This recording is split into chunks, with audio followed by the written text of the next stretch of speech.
Good morning, students. Myself, UK Singh, science teacher at ISL Munidi Dhanbad.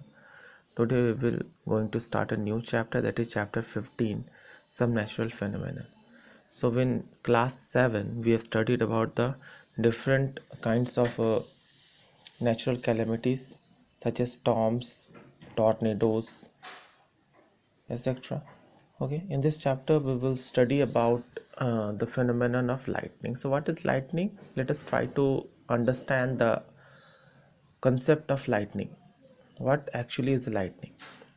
Now in old times, when there was very less scientific advancement, in earlier days people thought that lightning is a, what you can say, is a sort of supernatural phenomenon which is caused by which are caused by the gods.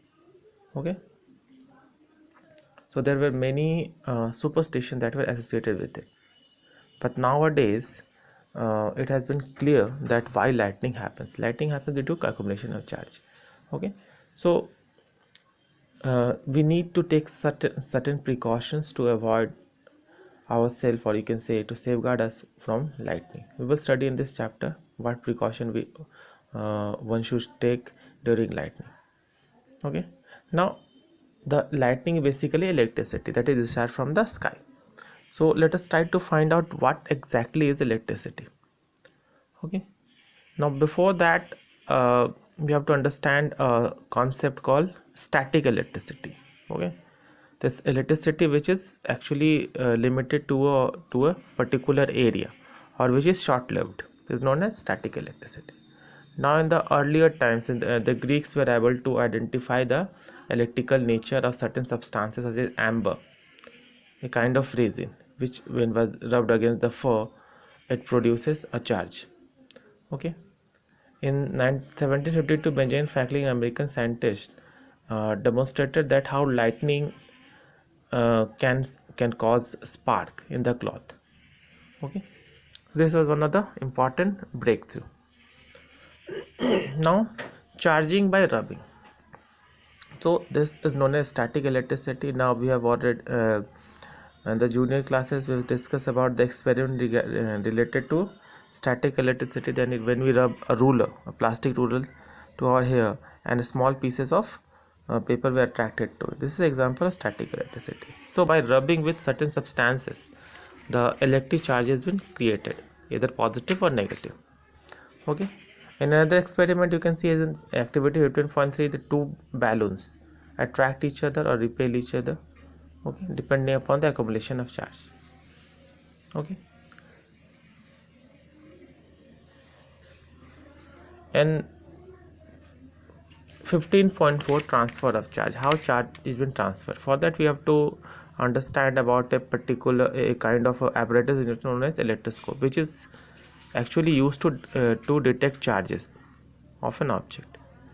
Okay, so it consists of a simple apparatus, or you can see it, you can take any bottle, okay, plastic bottle, transparent, and place a cardboard over it. The cardboard should be slightly bigger than the what you can say, the opening of the bottle.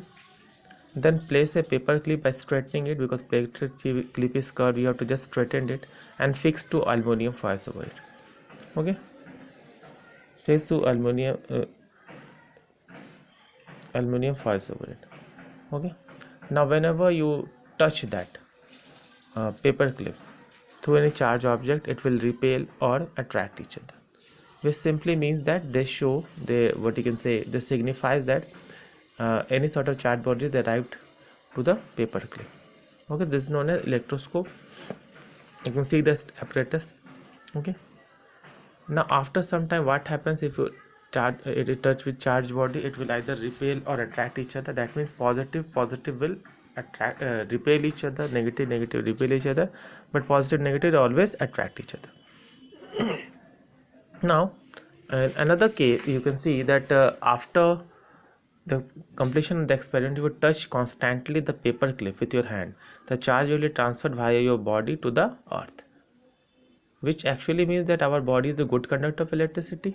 Okay, so we need to be a bit extra cautious. One of the important findings of this is, second important findings is that the charge is transferred from our body to the earth, and this phenomenon is called earthing, which has its implications in the formation of electric circuits. Okay, we'll try to understand this.